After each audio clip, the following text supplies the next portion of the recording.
All right, welcome, huge movie fanatic Nate, stopping on by. This is the first video I'm doing after my, well, I'm still recovering from it. I don't know how well you can see it.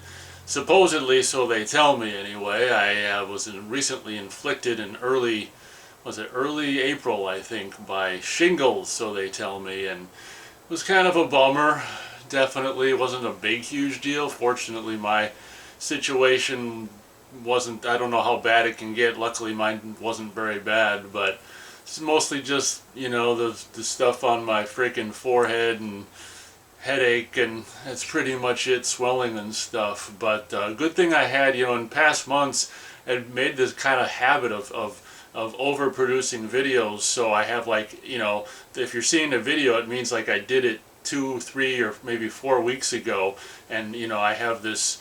That way I could publish a video every 3 days or so.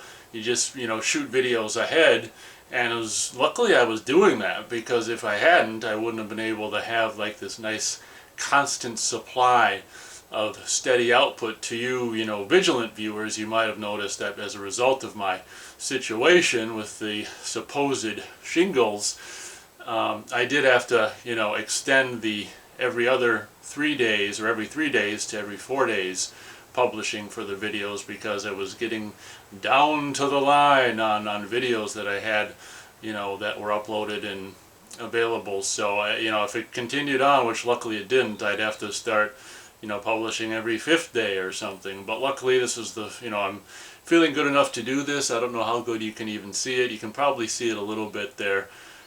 First day I've been really feel good enough to actually step back into the fold. Like on this channel, you probably won't really notice any delay or anything, because like I said, I produce videos for far enough ahead out where it wasn't an issue. I could upload or publish every 3rd or 4th day or whatever, so that all worked out. But yeah, that's what I've been dealing with that's what I was dealing with since the last video. So glad to be back, and it's one good thing about it is it's warmer. I'm short sleeves here.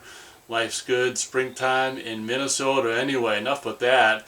I'm stopping on by to review a movie that I've been meaning to see for years, honestly, and something that was kind of up my alley. And a lot of these movies that I've been reviewing as of late are kind of all similar to a certain extent. Well, maybe not Final Summer so much, as this one's a little more similar compared to like Backcountry or whatever.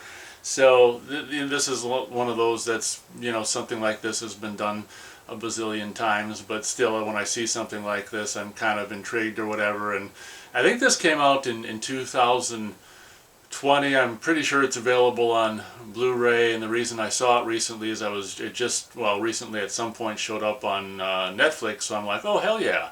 Well, let's watch myself some Alone. I'm stopping on by to review the motion picture by the name of Alone from 2020, I want to say. And if you've seen the poster, it's like the woman looking in the rearview mirror, I think, or something like that. And also, as a little disclaimer, just give me a break, because it's been like maybe 3 weeks or more since I've seen it, and I supposedly had shingles in the meantime, or since I've seen it, so who the hell knows how good my memory is. I was thinking maybe I should rewatch it, then I'm like, you know what, I'm shooting some videos today, this will be fun to just give it my best shot. And it's not like I do beat by beat anymore, really, and it doesn't really matter, and I can give you the basic gist of it, so hell with it.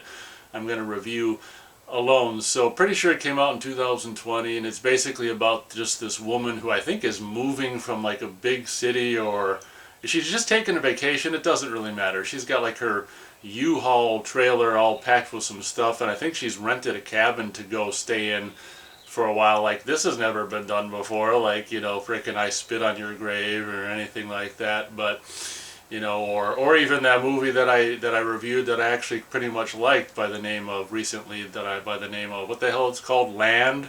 So, woman, relieving her troubles behind. The boyfriend either died, husband or boyfriend either died, or he was an abuser and she's running from him. Something like that. It doesn't really matter. She's packed the U-Haul trailer, rented a cabin, I think, and is headed off to just for some, what's that term floating around these days? Self-care, self-love. I do self-love every 2 or 3 days. Just kidding. Or am I? But anyway, it used to be a lot more often when I was younger. Anyway, No, but she's going out. She rented a cabin and she's heading out into a cabin for, I guess, just some alone time, self-love, whatever she wants to do. She's an adult. She can do whatever she wants to herself, and as long as she's consenting to herself. But yeah, so she runs afoul of this freaking creepy ass guy, and I want to say, I do think that this guy that they got to be the creepy guy is pretty creepy, and does a really good job. And toward in the beginning of the movie, it's kind of this balance between is this guy a creep, or is it misunderstanding, or is he sincere, or whatever. So it's the first half of it is a really good play on like creepy, but maybe we don't shouldn't be too harsh on this guy kind of a thing. But let's face it, we're pretty sure this is the bad guy if we've seen the trailers. Creepy guy, whatever.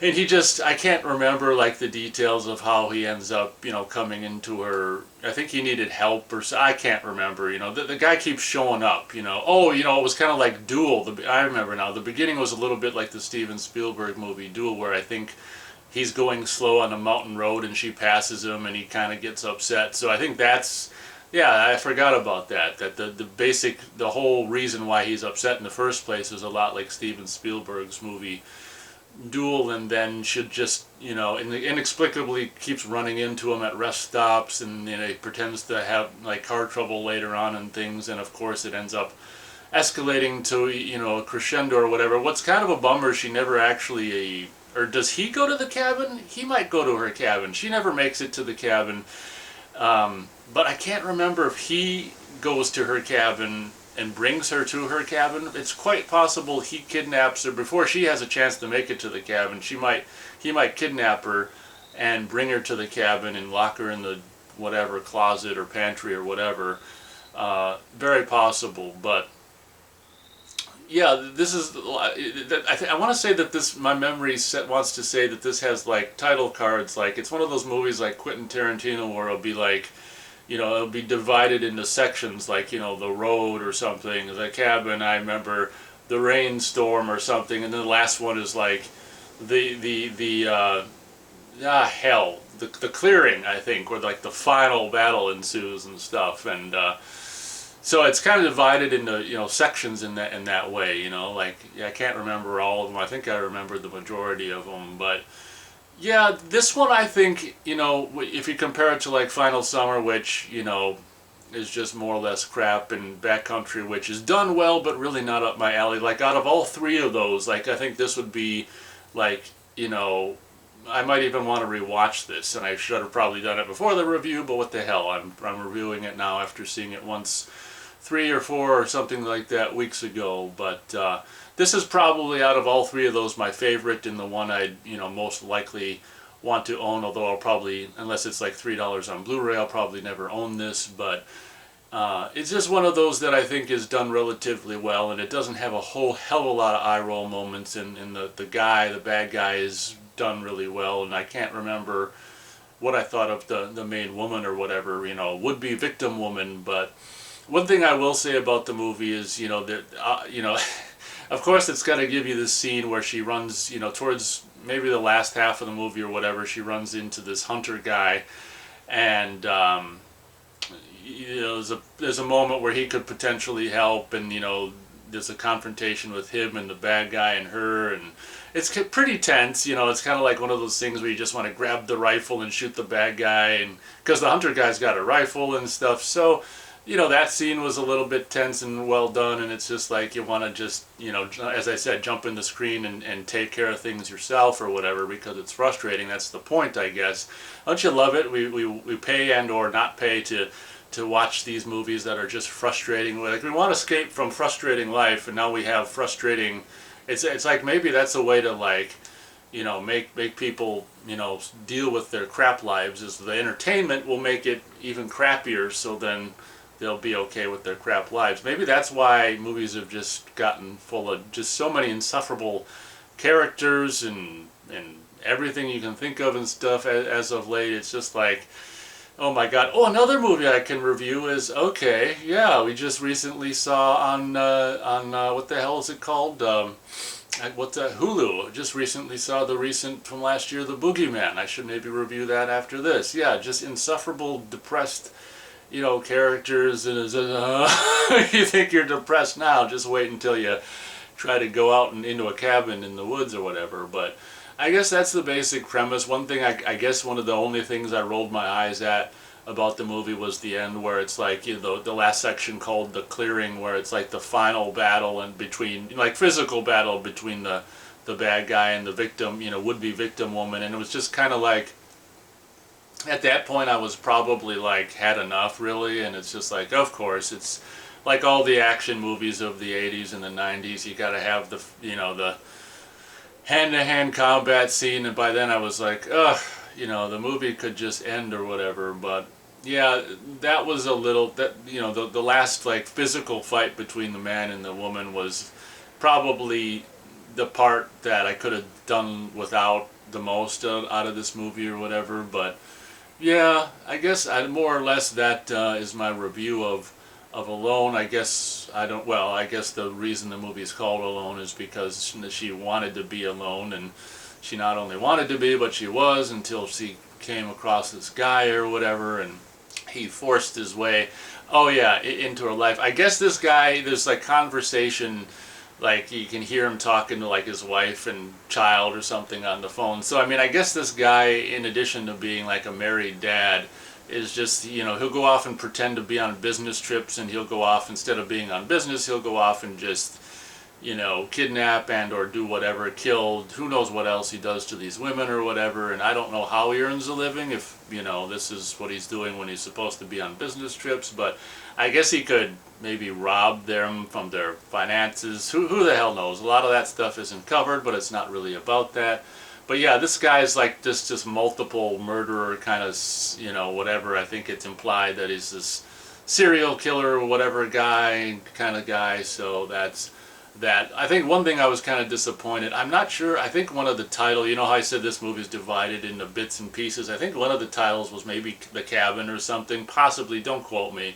But I remember being disappointed when, you know, I'm a cabin enthusiast, you know, kind of cabin in the woods enthusiast, and kind of disappointed when you don't really get to see, like, very little of the movie spends the time in the cabin, like, and, you know, the majority of the time spent in the cabin, you're in the dark closet with the woman who's trying to be quiet, listening to the bad guy talk on the phone with to the beloved family. There's other movies like this where it's like the bad guy is talking to his family or something, and I mean, you know, it's 2000 at this point, you know, in the movie's, you know, debut, 2020, everything's really been done, you know, and it's just all about just doing the same thing over and over. So new generations, it's new to them, you know, because they haven't seen the old time, you know, the first 5 times it was done in previous decades, and that's the way, you know, life goes on or whatever, or that's the way the ball bounces. But I think that'll probably pretty much be my review of Alone. What would my star rating be